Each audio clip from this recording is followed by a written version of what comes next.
Kind of sucks. I don't have a proper camera. That's a monster grizzly bear at the top of my finger right there. He's about I don't know, 200 and something yards from me, laying on a kill, sleeping on it. I heard the ravens. You can tell the ravens when something's up. I was going to come down through that timber, so I decided I better go around, because the ravens, sure enough, there's a big dark grizzly. It looks like a shadow, but it's not. It's laying down with its head to the right. Lucky it didn't slip through there. It came from way over there. Here's where I am.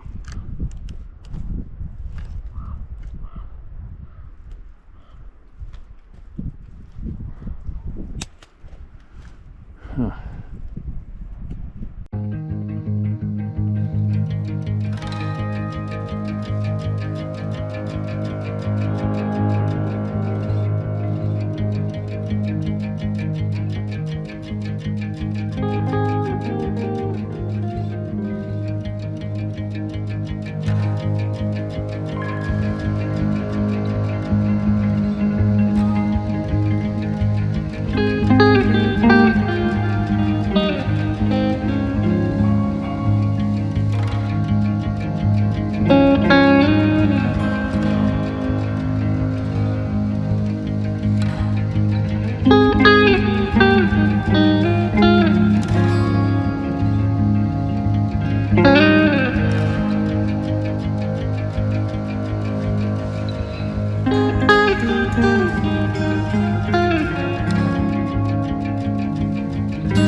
Still in the woods. Oh, I'm getting beat up. Had some 3:30 a.m.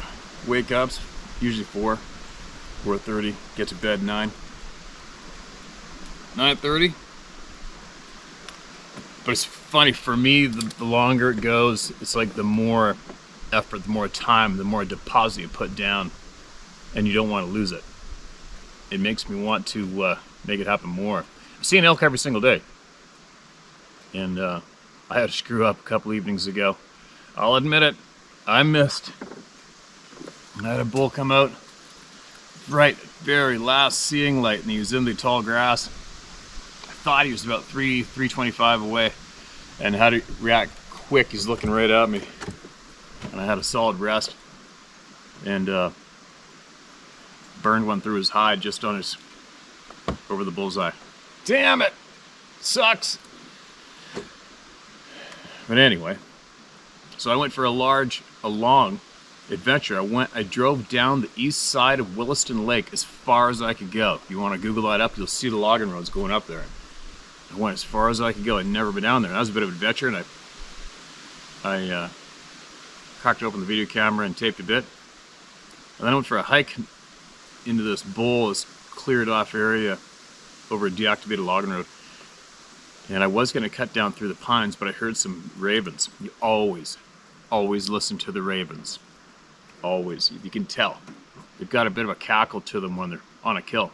And then I saw a bald eagle sitting on a tree, and then I knew something's dead there. Who knows what's with it? And sure enough, here's a great big grizzly bear laying right on top of it. He's in the shadow of the end of a log. And I videotaped him. It's tough to see, but I wasn't going to go tempting. I wasn't going to go sneaking in on him, right? It's not a smart thing to do. They protect their kills like it's their cub. They say you are more likely to die by a grizzly bear on a charge. This wildlife biologist did a survey in years of accumulating every single encounter he could from every single human being he could that had an encounter. He said on average, you bump into a grizzly on a kill, on average he's going to run you down and kill you. You bump into a grizzly on a trail and spook him, he charges you, he's more than likely going to veer off, and he doesn't, he's going to beat you up a little bit. If you bump into a sow grizzly bear with cubs and she charges you, if the cubs stay or climb a tree, on average she's going to kill you. If the cubs run the other way, on average she's going to beat you up and then run after them. So there you go, kind of creepy, right? So anyway, you never tempt a grizzly bear that's laying on his kill. Ever. Now, what else is new? I've seen elk every single day. And had some unfortunate luck just a couple hours ago. I made this salt lick. I came up here to spend a lot of time, and I made a salt lick fairly open in the open, kind of on this knob, but no, I never seen any human beings there. And if they did go up on that knob, they went over the other side. I got away with making a salt lick there and leaving trail cameras there, and nobody ever went to them. And then I did get a couple guys on a side-by-side ripped through the other day, 3 days ago, and I knew they were going up this old road and checking off the view end. And they weren't going to the other end. It's kind of subtle to see. You can't tell that there's a mineral lick there. And then just now, I took off for a few days. I came back here and I went back to go check the 2 cameras. And then I got 3 in the timber back up in the mountain.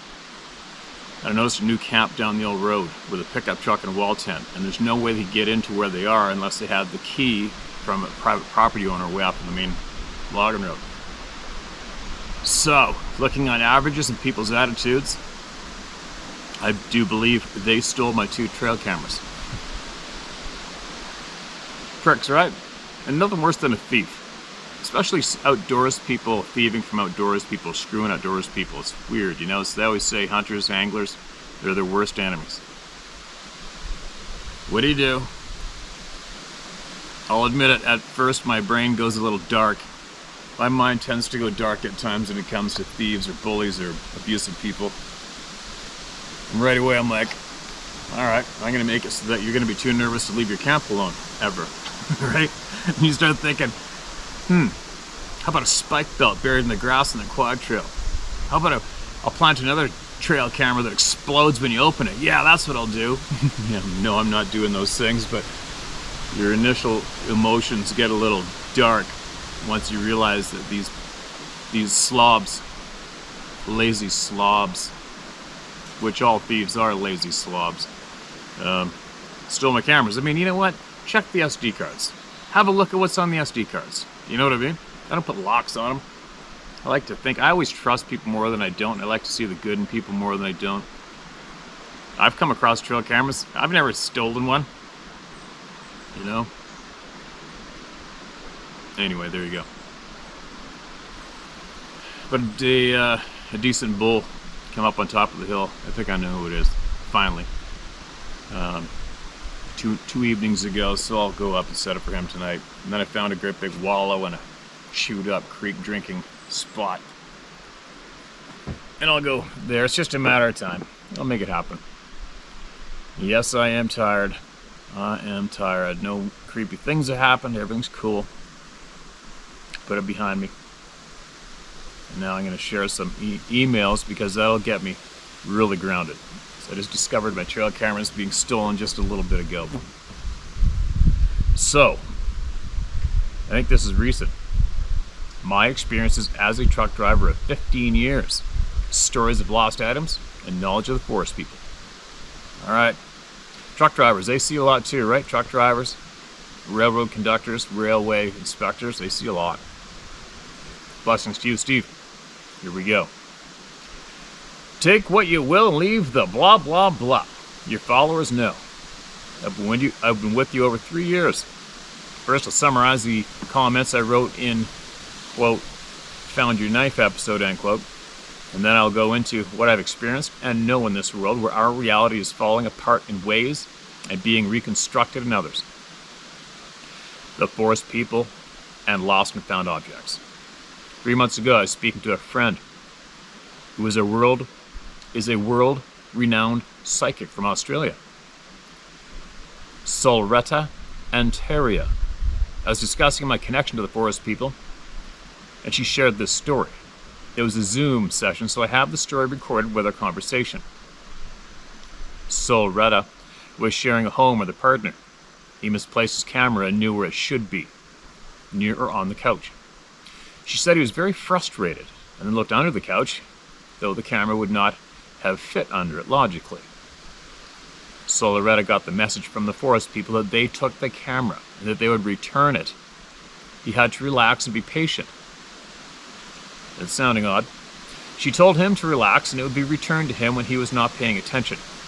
This is a pattern, playing and taking things, leaving something in its place. The forest people do not place a value on items the way we do in this dimension, for their reality and experience is very different than ours. Forest people are not limited by doors.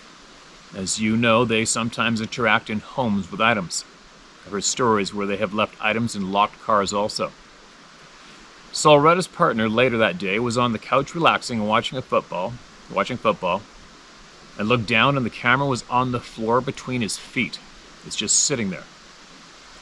Solretta is aware and understands how beings exist in other dimensions that occupy our same space at different vibrational levels. On quick background, she is aware of and has had unique experiences with star beings also.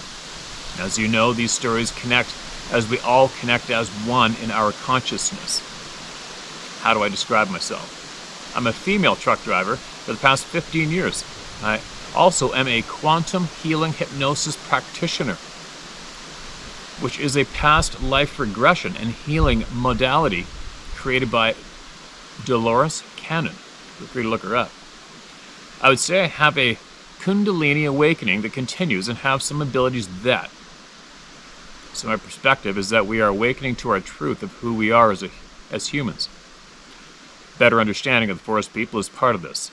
We're in a process of deconstructing our society and knowing, and at the same time reconstructing new understandings. We are eternal souls that have many lives. These lives all exist in a single moment of now, and it is possible to retrieve this info. My UFO experience as a trucker, I've seen 6 ships, including 4 months ago in Sedonia, Arizona. I was encouraged to go in the psychic sense and had 4 months between jobs, so spent a month in Sedonia camping. Sedonia, S-E-O-D-O-N-I-A. Sedonia. Unless that was a typo, because you spelled it two different ways. I think it's Sidonia. Sorry. 2 nights in a row I saw a ship, a long oval. It had estimated 100 lights or square windows on the side. It was silent, moving left to right both nights at the same height. I had binoculars and counted 20. What I say are windows on the first quarter of the ship. I was in a remote camping area doing astral night photography of the night sky. I'll add 2 drawings and an actual photo of the space I took the morning after seeing the ship the first night. The chair and setup in the photo are in the exact placement of when I saw the ship. There was a van camper in front of me that was there first night and helps with size perspective. You'll see the van in the drawing I did. The van is gone in the photo, but you can see the bush in the photo and the van was parked next to. Forest people experience. Number 1 possible experience. Age 23 or so, driving 10 p.m. at night. I'm alone on the way to a bar that night. I slow down to make a right-hand sharp turn on Delaney Valley Road. There is a restaurant to my right called Pierce's. In front and to my left of me is a big reservoir and wooded area. Loch Raven Reservoir in Baltimore County, Maryland. As I approach the turn, I feel anxiety for no reason. There's like a wall suddenly there. I feel like maybe something bad is about to happen. I do not see anything. I hear a clear voice in my head say, "Do not look him directly in the eyes." So, as humans do, I took it in, kept driving, still feeling creepy. 6 miles down the road, I came to a stop and made a left turn onto the Loch Raven Reservoir Bridge. After just coming off the bridge, there is a person walking. Looks like a man. Pants and a black hoodie with the hood up. It was fall and it was cold. The fear was still there and was building up again and intense. It was building as the person was coming closer to the car. I knew it was about the person. No one was on the road, car-wise. I remember being a defiant 20-year-old and thinking, I'm going to look at this person. Typical teen thinking, you cannot tell me what to do. Ha! I did. I could not see the face, but there were 2 red, glowing eyes where the eyes would have been. I looked down quickly and passed them. I got a sense of it being male. The fear passed after I passed them. Do I think it was a forest person? No. They were normal size, like a slender teenager. I think the forest people were warning me, perhaps. They knew of the encounter that was going to happen. Number 2, taps in the truck in the middle of the rest break and gifts. My route was start in Maryland, drive to near North Carolina. It was a warehouse. You gave me the address. I don't think we need the address. In North Carolina, Durham, North Carolina. It was 5 hours drive down, then myself and 2 other trucks parked at a dock. We had to arrive by 3 a.m. for unloading, which took 2 hours. Then return the 5 hours next a.m. to Baltimore. I did this for 3.5 years, 6 days a week. Ooh. I drove down I-95 south, then took I-85 south toward Durham. Interstate 85 is 2 lanes each direction with thick woods in between. It is very forested area and hardly any traffic at that time of night. On the road is where I saw one of the ships, which was a huge orange ball of light with a strange tail to it, colored drawing included. After arriving, I'd go back to the bunk and sleep for 2 hours until the unloading was done. There were 2 other trucks that did the same thing. Experience 1. It was fall and raining, and I woke to big taps right next to my head. I listened, uncertain. I asked my head for more taps, and again 2 or 3 more taps. I asked for just 2 taps, and the 2 taps happened. That'd be kind of crazy. My heart opened, and I got it. It was a forest person. I was flooded with love and actually started to cry. It was so much. I suddenly started to apologize in my head for humans' cruelty to their people. So I naturally started to wonder if that happened. Within a week, more tapping, and I tapped back this time. No rain.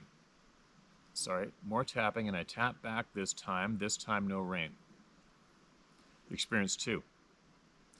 The one night, Within that first month, I woke up to tapping.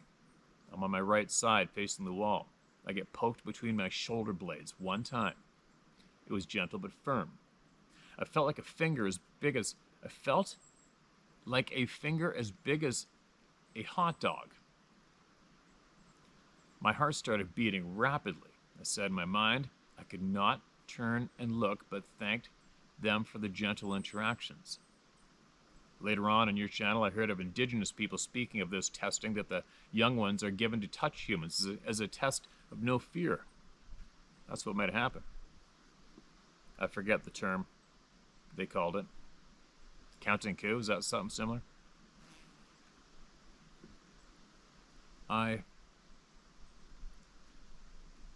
Typo. I found in an area near the docks hidden by grass, but it had a cement pillar marking a water pipe that had a metal pipe, pictures included.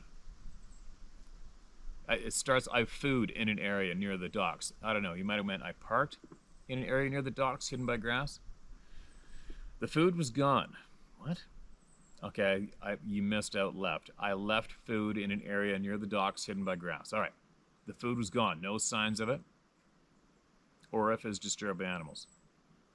Once I had a rock left in the center of the metal cover to the pipe access. Then 2 months later, I was listening to your channel and heard 2 stories of fishermen having interactions at Falls Lake Recreation Area. I-85 crosses over that 15 minutes prior to reaching the warehouse where all this interaction was happening. Number 3, driving for a new company. 1 month ago, during the day while driving my truck, I saw a figure that was translucent, reddish-brown color.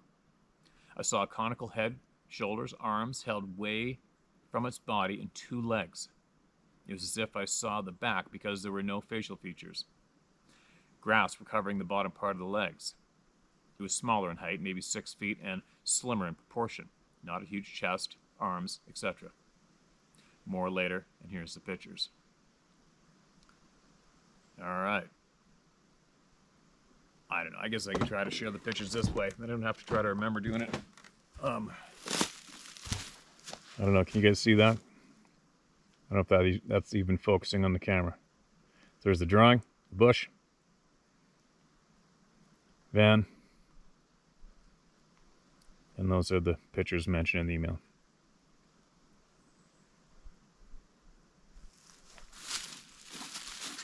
All right, there you go. It's a brow razor, right? There's a lot thrown in there that makes somebody go, wow. You're having quite the ride. You're having quite the experiences, aren't you? I appreciate you sending that in. Somebody's relating to what you shared, I'll guarantee it. Guaranteed.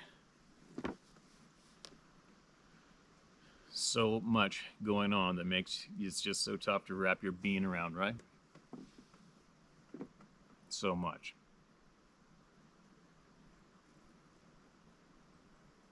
All right. Who do we got? What do we got? Where am I going here?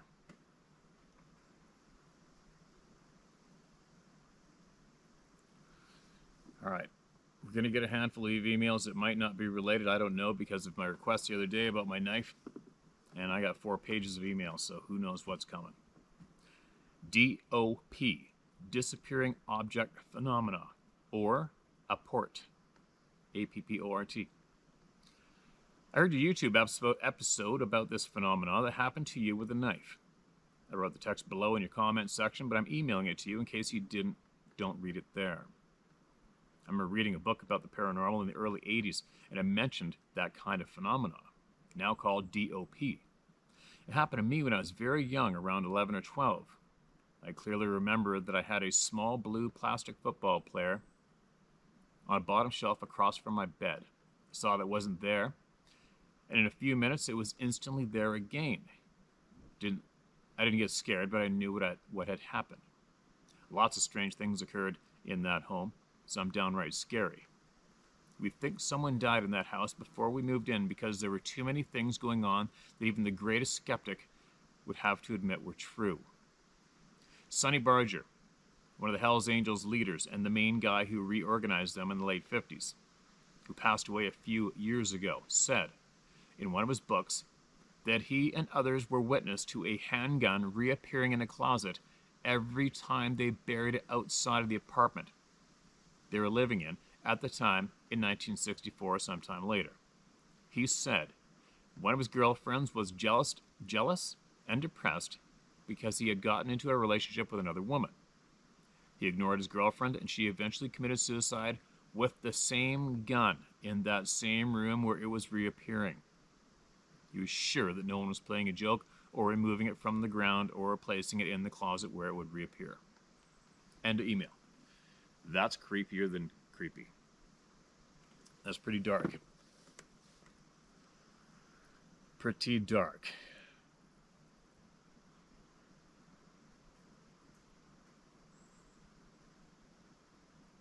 All right, where am I going now?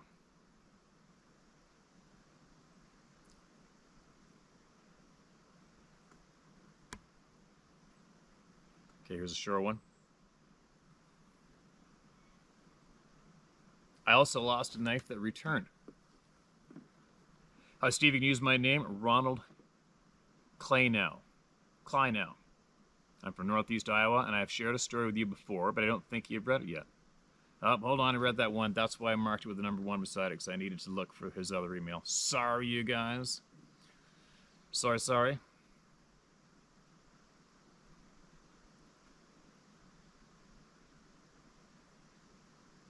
All right, here's another one. This is titled, My Missing Knife Was Returned To. Yeah, here we go. Hey, Steve. Please don't share this publicly, as I prefer to protect my identity. All right, so we can't read this one. Sorry, you guys. You guys are here with me real time. That's all there is to it. You got to go through what I'm going through same time, all right? What do we got here? See, when I'm at home in my little office there, it's easier for me to edit stuff. Not out here, not where I am. So, you're going to have to bear with me. Now listen to this. Kansas, Wyandotte County Lake. Hello, Steve. You read a story of mine probably 4 years ago. Happened at an old copper mine, here where I live, in Red Feather Lakes, Colorado. I'll try to keep this short. My experience is going to be different, Steve. I started to watch you on YouTube when it was just your hunting stories. When the Bigfoot stuff started, I was drawn to it. My experience didn't start with an encounter, so to speak. I've noticed things in my life for some time now. For instance, when I lived with my wife in Thornton, Colorado, my fiance and I were out in the garage talking one night. I had a business restoring old cars. She asked me how things were going at the shop and if I needed anything I didn't have. I jokingly responded, I could use another magnetic dish for nuts and bolts. We stayed in the garage a while longer, then went to bed. I woke in the morning, made my coffee, went out on the front porch to have a smoke. And there on the bench, on the front porch, was a brand new magnetic dish. I still have it today, 15 years later. More recently, I came home one day where I now live in the mountains, and there was a sweater laid out on my bed that I had never seen before. I live by myself in the Colorado Rockies at 8,400 feet in elevation. No neighbors, Steve. A few weeks later, I came home and my .45 ACP has been taken out of the place I keep it, and it was on the bed where the sweater was. The magazine was removed and lying next to it, along with the round that was in the chamber. Nothing else in the house was disturbed or missing either time. These are just a few instances I have. So a while back, I hear a video on your channel about an experience at Wyandotte County Lake in Kansas City, Kansas. Well, shit, I used to live by there. And as a matter of fact, my Boy Scout camp, Camp Nash, is right down the road from Wyandotte County Lake. So, Steve, when I transitioned from Cub Scouts to Boy Scouts, they had this thing called Order of the Arrow. So what this involved, and we were given time to prepare, all the scouts were assembled at the main fire for the ceremony. Bonfire raging, Indian-type drums beating. Some of the older scouts, dressed as Indian warriors, would go and select the scouts for Order of the Arrow. They'd pull you out of your seat, blindfold you, and stand you with the rest of the new scouts. When this is over, we were taken out somewhere in the outskirts of Camp Nash, given our sleeping bags, and told to sleep right there, not to move, to wait, to remove your blindfolds. It's probably 11 at night by now. I was 12 when this happened, and for the life of me, Steve, I cannot remember one thing that night. Not one effing detail. Can't shake the feeling that it's all connected, Steve. The video I saw about Wyandotte County Lake, the guy said he thought the Kansas River, a quarter mile away, was a travel corridor for these beings. Do you remember that story, Steve? He said a cop showed up and got scared by a roar that came from a tree line. I'd sure like to talk to that guy. I wonder if any of the other scouts from Camp Nash have any weird shit going on in their lives. Why are these kids left out like that in this place if this shit keeps happening? About 7 years ago, I got a dog. His name is Trooper. A 90-pound blue-tick coon hound that isn't scared of anything. Nothing strange in the house happens in the house now. Last year, I had a cushion from one of the chairs on my deck come up missing. Black and white striped, and you could see it from an airplane if you wanted to. Gone. Just missing. I came home 3 weeks ago, and the cushion is sitting at the entrance to the driveway of the adjoining vacant property, like it was placed there so I couldn't miss it. Almost 9 months after it went missing. I've suffered with addiction issues through my life, been to prison a couple times, and now I'm a Christian. I'm also a certified rescue mission chaplain. I have the equivalent of a master's in theology. That was a journey of searching for the ultimate truth in life, Steve. And now I know God is real. In my ministry works, I have met people with demons, heard the demons talk to me. There's much we cannot see in this life, not with our physical eyes anyway. You see, Steve, my experience is different. I experienced it for years without even knowing. Sure, I kind of knew something was different. To me, it was just life. Now I've seen so much, nothing scares me. I'm the first to speak up and call it bullshit when I see it, and that happens a lot. I try to tell people the truth about COVID, our government, and all the effing lies. People don't see it, Steve. Some say most people are asleep. After that, we sleep when we die, brother. I've hunted these mountains for years, walked all over them with my bow, and now my 300 Weatherby mag. Seen and heard lots of bizarre stuff. I've heard elk make some of the most bizarre noise I've ever heard. I used to live by an ostrich farm. Boy, do those things make some strange noises. I sometimes wonder about the stories I hear on your channel. The house we live in now, we bought in 1998, a small place, 960 square feet. When the realtor showed it to us, there was the strangest thing. In the small bedroom were bunk beds. Steve, the bunk beds had plywood screwed to the sides. It had a door that hinged to the inside and clasped so you could lock yourself in there. The realtor, the mom that lived here, worked at a nearby restaurant and didn't get home till late at night.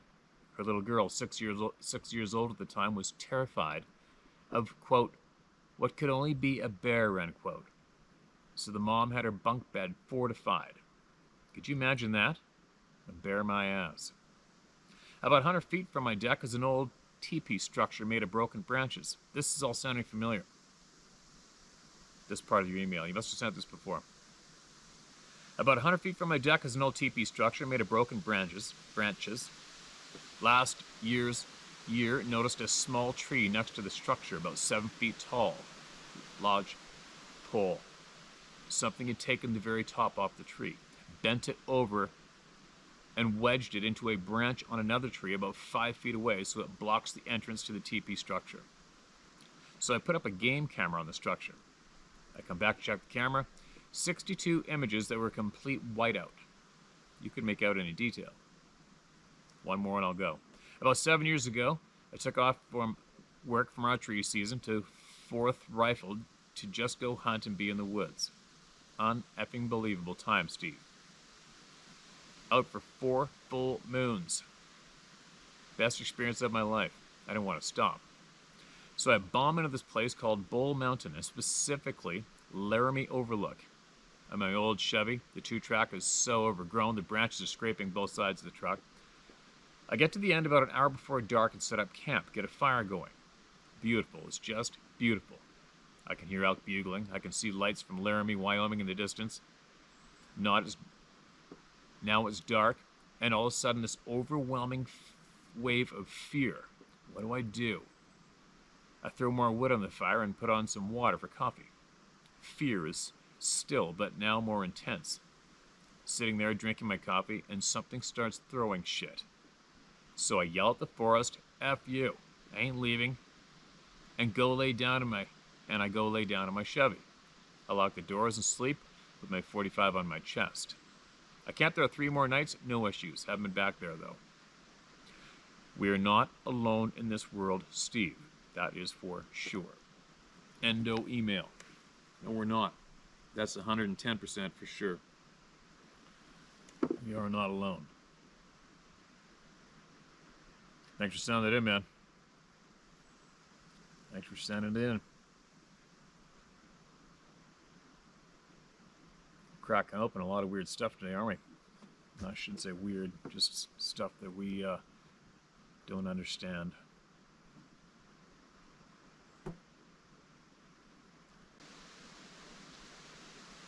All right, here's another one, Mark. This is red. It's titled, I'm with you, Steve. Hello, Steve. I'll keep it short. I've been with you for the past 3 years at least. I'm right with you in my puzzle and look forward to the rest of the truth from you. I looked up the term cognitive dissonance, which is basically being uncomfortable with competing facts or beliefs. People don't like it and brings confusion and discomfort. I think this is the thing that makes people act the way they do. You and I, and many others, have broken through that a long time ago, and it's a very liberating feeling. We both know that very soon people are going to be slapped with reality like a gut punch, but it needs to happen. You're trying to soften the blow for them. Unless people desire the truths of this life and break through that cognitive dissonance, the gut punch is going to hurt. I think that most of the people that want to wake up have. I think it'll be our duty to help those others once that gut punch comes. I'm ready for it. The wait has been too long. Take care, Steve. You and this topic are the reason for the start of my journey. Sabe was the tip of the iceberg for me. I'm ready for this war on humanity to be public. For the sleepers. I'm tired and weary. Thank you. Tom from Erie, Pennsylvania. Okay, Tom. Gotcha. Yeah, I always say the Sasquatch, the Bigfoot topic, now the Sabe people topic. It's about as easy as a topic you can use to give an example to all the people that we've been misled and bullshitted from day one. It's so easy to use this as an example. Right? You know, somebody asked me the other day I got an email. Somebody text me and asked me, they said, you know, you don't like researchers. Why don't you like researchers? And what's the difference between you and Bigfoot, Sasquatch researchers, right? And I'm like, you know what? If you can find where I've said I don't like or I hate researchers, please share that with me. Because I've never said that. What's the difference between me and what is considered today a Bigfoot researcher? From what I've seen on average, and you guys can look into this yourself if you want, but from what I've seen on average is the majority of the people I've witnessed self-labeling themselves as a Bigfoot or Sasquatch researcher, they want all the people to listen to them. Okay? The difference between me and Bigfoot, Sasquatch researchers, I want everybody to listen to you. You can't describe it much more than that, right? More clearer. I want all the people to be heard no matter what. That's the difference. If you're curious, or if you haven't figured that out yet, and that's why this place is so big, so popular, and so powerful. Right? Take a look into that yourself, right? You got all these people, not all of them, but a lot of these research types, they just are going to battle with each other, attacking each other, fighting with each other, trying to discredit each other. I'm the best. I studied with the top 1% trackers in the world. Nobody works as hard as me. Nobody gets stuff like me. On and on and on, right? It's quite comical and sad at the same time. You got to witness it. But anyway, That's the difference between this channel and other places. This channel is dedicated to all the people, listening to the people no matter what, word for word. And unfortunately, you got to listen to me sometimes too, but I don't have a bandwagon behind me you need to jump on, right? I need you to climb on. This is a frickin' free, open, safe place and the most powerful place going publicly when it comes to sharing truth. That's a fact. Babble. There's a little babble squeaked out of me there. All right, have I read this? Something killed one of our hunting dogs in a strange way. That sucks. Dear Steve, I have a secondhand story my mom and dad used to talk about. My name's Tracy Robinson. As a young boy, I grew up just outside the small town in southwest Missouri, the Ozarks, just right north of Springfield, where the big bass shop got its start. Sorry. There's all kinds of legends and tales among the old-timers, at least the ones that are still around, of different things in these woods. This particular story took place around 1966 or 67. I wasn't very old, at least not old enough to remember anything. We had several old coon dogs back, black and tan, Walker, Redbone, and Blue Tick. I think I may have read this. We had one old male Redbone named Skillet. Everybody used to comment on how big he was. Dad had pretty much retired him from the hunting, and he was just a free-range dog when he wasn't running around hunting at night. He would just lay around being a lazy old hound. One morning, it was late summer, right around 4 a.m., just right before the sun came up, when our neighbors showed up, waking the whole house up, banging on the front door. Dad answered the door in his tighty-whities, asked him what the hell he was doing. The neighbor's name was Roy. Asked my dad, Chub, my dad's nickname. Your old dog is tangled up with something down in the woods. They said all you could hear was the dog barking and growling, and soon he was yelping, and yet kept getting weaker and weaker. By the time Dad got his old bib overalls and boots and grabbed his gun, the old dog had pretty much went quiet. So him and Roy grabbed their flashlights and headed for where the ruckus had originated from. When they reached the area, they found the leaves. The leaves were all turned up in a straight line.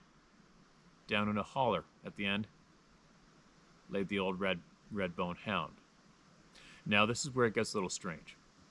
Steve, the old dog wasn't tore up much. Mom, which had went out to look at the old dog after the sun came up, said the dog had been beat to death. There were no claw marks. The dog just had blood coming out of its ears, his nose, in his mouth. He hadn't been fed. He hadn't been fed on, no bite marks. She said it looked like he had just been broken. The only marks were on each side from his hind quarters to his front legs. It had marks, not claw, but the hide scraped with what looked like fingernails. The hair had been partially raked away. They did find a wad of black hair. I remember them saying anything about it having any odor or anything. I don't know whatever became of it. And this was the mid-60s, so nothing was ever thought about it. Steve, I don't know what could have killed this dog like that. I read stories on the internet of finding deer with their neck twisted or legs twisted off, especially in eastern Missouri. If anybody in the round table has any knowledge of what animal could have done this, it would be appreciated still. A lot of stuff happening in this area. Thanks for letting me share another story on your site. You can use my name, Tracy Robinson, and I don't give a rat's ass what people think. I'm too old for that shit. Me too. Thanks, Tracy. I read that before, man. You know, if it was here, there's a pile of stuff that could do that. Here, a moose would stomp and kick the shit out of a dog in a second. So would an elk. Missouri.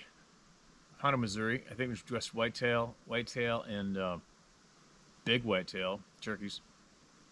I wonder if a deer could stomp the shit out of an old dog. Probably not, right? I don't know if you guys got any elk, but you did say there's a whole pile of weird stuff going on there, so who knows? Who knows? It's kind of shitty. Dogs have taken quite the abuse from a lot of these weird things going on in the woods, right? It sucks. Torn in half and thrown against doors and landing on porches. It's kind of shitty. I wonder why, right? Why dogs? Why not us? And again, we've had a few people mention, like, the military. Had some people in the military mention of eyewitnessing one of these beings grabbing a guy from the legs and beating him on a tree. Also heard of hunters watching one of these things. These people, these beings grabbing a hog by the legs, smacking a tree to kill it. Dark, pretty dark shit. But anyway, I gotta get going. I want to hopefully get this loaded on my laptop, get some food in me, and then I can head back up the mountain again. So it's challenging to get these done while I'm doing all this, but as my time progresses, my activity in the bush is ramping up. I was just gonna go sleep in the woods, not even go out. But I want to get this loaded on the laptop and reorganize. I found a nice, decent bull on my trail camera top of the mountain night before last, and he's looking for cows by himself, and I'm pretty sure I have an idea where he may end up this evening, and I may be able to sucker him out. So that's my plan. Back to the truck, load this up, head back in, grab a snack. Yes, I am tired. Yes, I do need sleep. I get it, but I'll get sleep when I reach my goal. And then I'll get home. I can't wait to go home. I want to go home, but I'm not leaving without the elk. Quitting sucks, right? Quitting sucks, and trail camera thieves suck. Thieves suck. Whatever, shrug it off like a lost fish at the boat, right? Just put your hook back in the water and keep going. Share my story at howtohunt.com. That's where you get heard word for word. It's the morning view. Man, it's windy out. That's the morning view.